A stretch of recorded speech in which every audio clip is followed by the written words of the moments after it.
Monthly एक्सपेंडिचरचा म्हणजेच मासिक खर्चाचा प्रश्न जर तुम्ही ॲलिगेशन मेथडने सोडवू शकता म्हणजे मॅथ्समध्ये मास्टर आहात. प्रश्न बघा काय दिलेला आहे.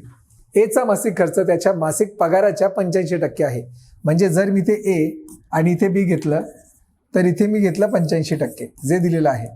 नंतर बीचा मासिक खर्च त्याच्या मासिक पगाराच्या 90% आहे.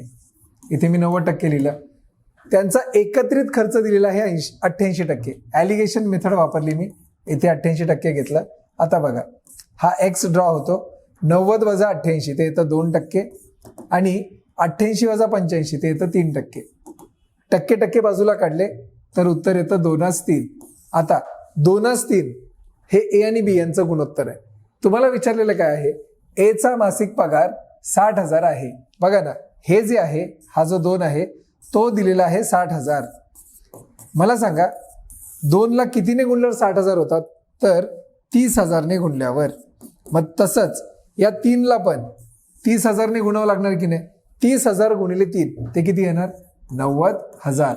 म्हणजे बीचा पगार झाला 90,000 जे विचारलेलं आहे आणि जे आहे ऑप्शन नंबर 2 आहे की नाही. सिंपल सांगा. अशाच प्रकारच्या व्हिडिओसाठी आजच चॅनलला सबस्क्राईब करा आणि व्हिडिओ आवडल्यास नक्की लाईक करा.